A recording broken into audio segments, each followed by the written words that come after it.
মধ্যপ্রাচ্য থেকে শুরু করে ইউরোপ, যুদ্ধের আজ সর্বত্র। দেখতে দেখতে বিশ্বের অন্যতম আলোচিত সংঘাত ইউক্রেন রাশিয়ার যুদ্ধ 4 বছরে পা রাখল। দুটি দেশের যুদ্ধ মানেই তো শুধু দেশ দুটিরই সংকট নয়, সঙ্গে তৈরি হয় মোড়ল রাষ্ট্রগুলোর নানা সমীকরণ ও সম্ভাবনার গল্প। কে কতটুকু সুবিধা নেবে, কতটুকু সুবিধা ছাড়বে, সেসবের হিসেব নিকেশেই বেলা গড়ায় বহুদূর। ততদিনে যুদ্ধরত দেশগুলোর অবস্থা হয় ভয়াবহ।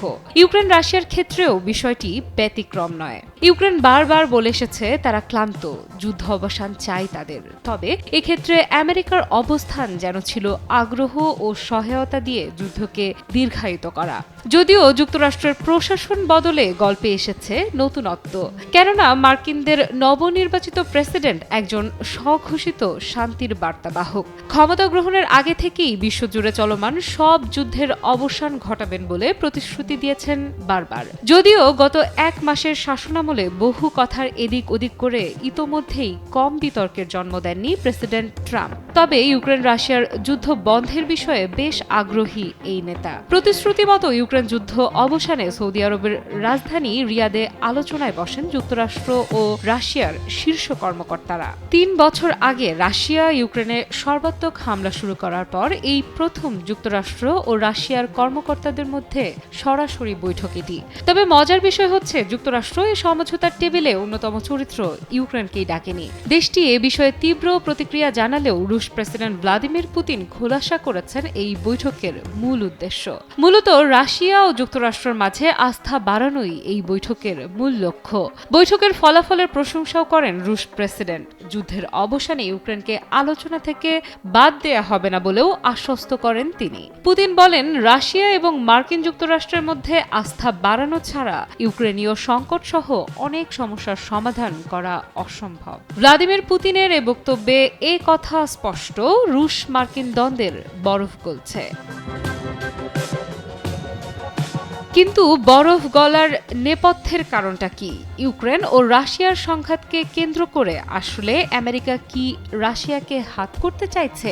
এতে আখেরে কি লাভ, সে প্রশ্নের উত্তর খুঁজতে গেলে গল্পে চলে আসে মধ্যপ্রাচ্যের নাম। সম্প্রতি রাশিয়ার সঙ্গে 20 বছর মেয়াদী কৌশলগত প্রতিরক্ষা চুক্তি স্বাক্ষর করে ইরান। চুক্তি অনুযায়ী দেশ দুটি প্রতিরক্ষা বিষয়ক যে কোনো ইস্যুতে একে অপরের পাশে থাকার প্রতিশ্রুতি দেয়। বিশ্লেষকদের মতে মধ্যপ্রাচ্যে পশ্চিমাদের নিয়ন্ত্রণ ঠেকাতে মস্কো ও তেহরান এই কৌশলগত চুক্তি করে, যেখানে প্রতিরক্ষা বিজ্ঞান ও প্রযুক্তি, ইরানের বিদ্যুৎ খাতে উন্নয়ন সহ অঞ্চলটিতে সন্ত্রাসবাদ মোকাবেলায় পুতিন ও পেজেশকিয়ানের দৃঢ় পদক্ষেপের কথা উল্লেখ করা হয়।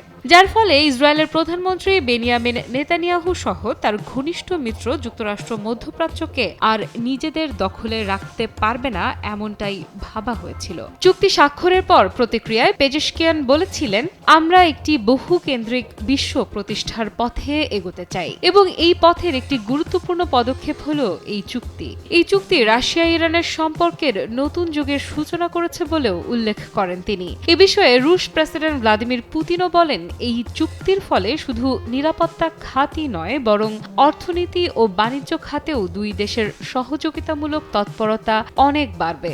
কারণ এই কৌশলগত চুক্তির একটি শর্ত হলো এখন থেকে উভয় দেশের যাবতীয় অর্থনৈতিক আদান প্রদান দুই দেশের নিজ নিজ মুদ্রায় হবে। তবে সব হিসেব নিকেশ গুলিয়ে দিল এই ইউক্রেন বিষয়ক মার্কিন রুশ দ্বিপাক্ষিক বৈঠক। বিশ্ব রাজনীতি তাহলে কোন পথে এগোচ্ছে?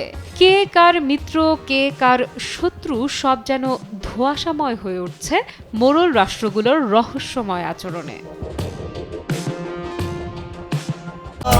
এখন এমনই ফুরফুরে মনে থাকবে সবাই। বসুন্ধরা টয়লেট্রিজ, ফুরফুরে মন সারাক্ষণ।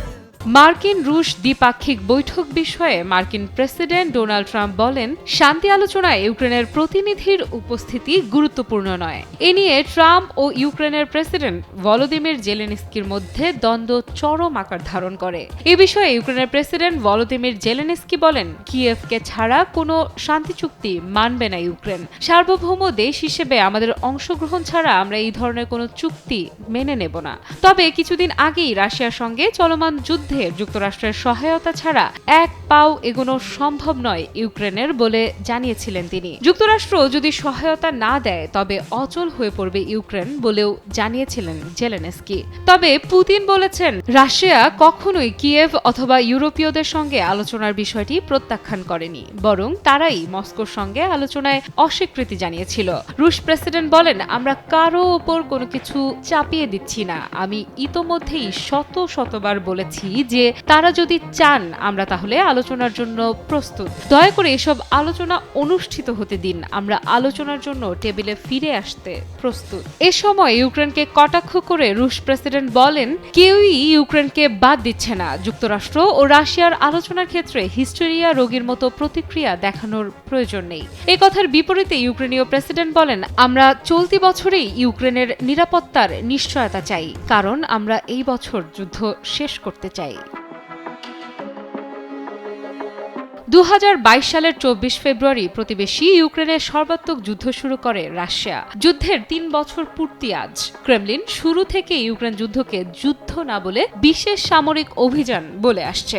রাশিয়ার অনেক মানুষের কাছে এ যুদ্ধ এমন একটি ঘটনা যা তারা শুধু টেলিভিশনের পর্দাতেই দেখেছেন। এ যুদ্ধে যুক্তরাষ্ট্রের অবদান অনস্বীকার্য, তবে নতুন প্রশাসন গল্পের মোড় ঘুরিয়েছে। সম্প্রতি রাশিয়ার সঙ্গে 3 বছর ধরে চলা যুদ্ধে ইউক্রেনকে সাবেক প্রেসিডেন্ট বাইডেন প্রশাসনের দেয়া শত কোটি ডলারের সহায়তা ফেরত চান বলে জানিয়েছেন ট্রাম্প। দ্বিতীয় মেয়াদে যুক্তরাষ্ট্রের প্রেসিডেন্ট হিসেবে দায়িত্ব নিয়েই ইউক্রেন যুদ্ধ থামাতে বেশ তৎপর হয়ে উঠেছেন তিনি। ট্রাম্প বলেন, আমি প্রেসিডেন্ট জেলেনস্কির সঙ্গেও কাজ করছি, প্রেসিডেন্ট পুতিনের সঙ্গেও কাজ করছি। আমি সহায়তার অর্থ ফিরিয়ে আনার চেষ্টা করছি। মূলত ইউক্রেন উত্তর আটলান্টিক নিরাপত্তা জোট ন্যাটোর সদস্য হওয়ার আগ্রহ প্রকাশ করাতেই এই ইউক্রেন রাশিয়া যুদ্ধের সূত্রপাত, যার পেছনে কলকাঠি নাড়ে যুক্তরাষ্ট্রের সাবেক প্রেসিডেন্ট জো বাইডেন। তবে সাম্প্রতিক সময়ের চিত্র বলছে ভিন্ন কথা।